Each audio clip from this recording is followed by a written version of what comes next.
here at Girvan. That's Girvan, which is in Scotland. And as you see, we are charging up. And as I said, as you can hear, it's very windy here. So we're going to get back into the car. And we'll do this in a nice quiet.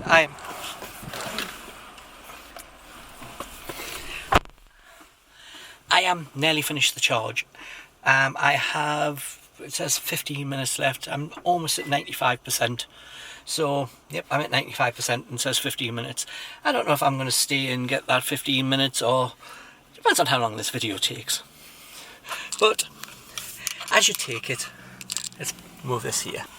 Okay, now, as we said, we're here in Girvan. Now, it's very windy. And I am here with no cards to charge up the car with, simply because they didn't arrive before I had to come away. Is this looking weird, we're having the steering wheel here? So I have no cards to charge the car up with, which means I am registered with Charge Your Card Scotland, but I have no card, and the app for these machines, you don't use it because it doesn't have any of that little ID, little box, coloured box things. So the only way for me to get any charge is for me to phone up and talk to them personally and ask them to set my charge off, which requires me to do my email address, sometimes my name, and then they go through the procedure to tell the machine to start the charge. This doesn't always work out as smoothly as it should, because I came on here and I tried connecting to the CCS, and the CCS just went round and round and round in circles trying to initialize a start and never did. So there's something not quite right with it, so I'm on the standard little other charge part, which means I'm getting 22 kilowatt hours, which not doing too. If you hear the little tapping, it's my silly little plastic thing knocking against the car, nothing else. Just it's windy here and it keeps falling off where I put it, because it doesn't really fit as well into where it's supposed to go to stop it from doing that. So you hear the little tapping every now and then, that's what it is. I'm going to have to find some way of attaching it, or putting something that, trying to put a hook on maybe and attach it onto the, I'll find a solution. So as I said, I'm here. It's nice at the minute, but when I left home and, well, when I left the caravan to come here, it was a bit dull. I went through a couple of misty rain, but we're currently testing out range for bad weather. Yesterday it rained solid all day. I'm surprised that I don't need to swap this car for a boat with how much rain came down. It was really that bad.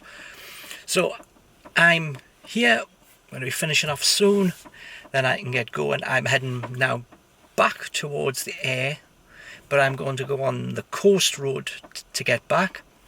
I didn't actually need the charge when I got here because I still had 55%, which was a good 60 odd mile, 78 mile range it said it had.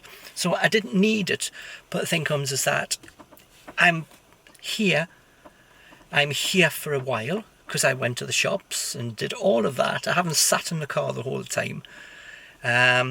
We have the view of the beach and that lot, so I had other things to do rather than sit in the car, like what I'm currently doing right now, talking to you.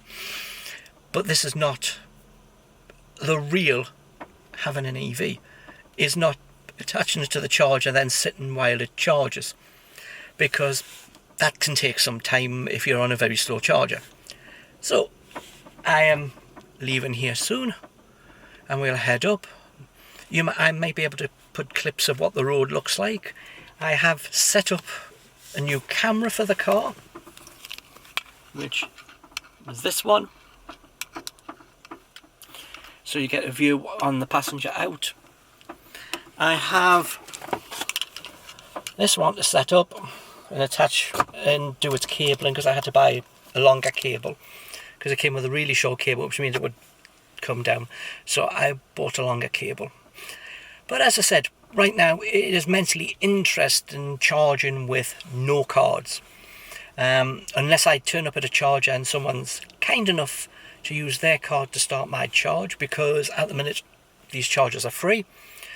So let's just say I travelled the 178 miles from home to the caravan, and how much did it cost me? Nothing. Although I did top up the charge at home, I didn't even put half a kilowatt of in, so you're probably looking at it costs 10 pence to bring my charge back up to being full again. So in total it hasn't cost me anything to get here, which is brilliant. Normally it's about £15-16, but getting here for nothing, that's good. So let's see where we're going to get to next, and just keep watching the videos. They'll be in some type of order, but as you take it, this is technically my first day, but it's technically my second day because yesterday was complete washout. So this is my first time of driving, and I would not have done this drive by myself in my other car, the one with the dragons on it. Don't know if I showed you that, but I had a